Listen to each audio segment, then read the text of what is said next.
I really appreciate you raising that we're on the eve of the National Day for Truth and Reconciliation. Calls to Action 92 is very explicit.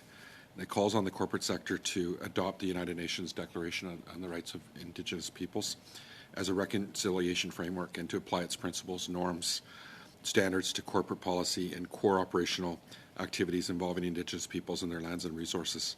And this would include, and I'm just reading this call to action, but not limited to the following: commit to meaningful consultation, building respectful relationships, obtaining the free, prior, and informed consent of Indigenous peoples before proceeding with economic development projects, and ensuring that Aboriginal peoples have equitable access to jobs, skills training, education opportunities in the corporate sector, and Aboriginal communities gain long-term sustainable benefits from economic development projects. And lastly, that education is provided for management and staff on the history of Aboriginal peoples, including the history and legacy of residential schools, the United Nations Declaration on the Rights of Indigenous Peoples, treaties in Aboriginal rights, Indigenous law, and Aboriginal Crown relations.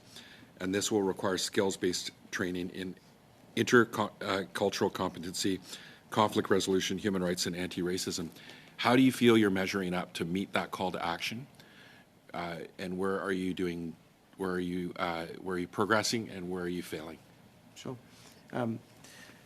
Obviously, an extremely important issue, given the current climate and the climate from the past as well. I would say that before I hand to my colleague, we have identified that as a concern and an opportunity for us to work with the Indigenous communities in Canada.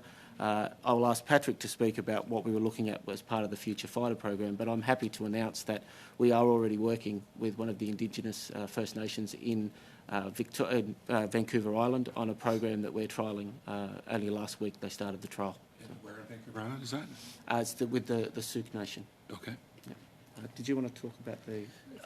I guess the only thing I'll add is that as part of the Future Fighter Capability Program and our offer, we've recognized that as a very key component, and we've had quite a few discussions and meetings with respect to how to support them from an academia perspective and bring them, some of the talent and some of the skill sets that would leverage them and, add to their future. Would you like to add as well? Yes, thank you for the question.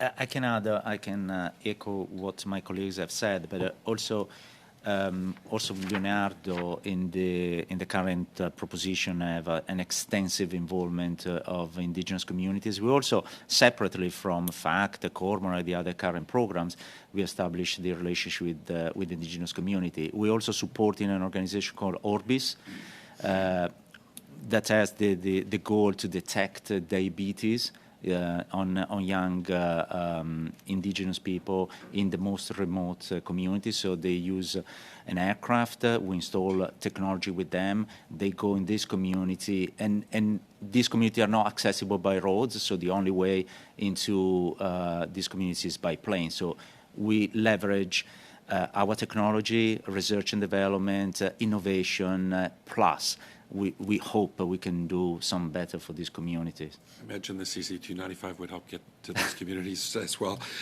Maybe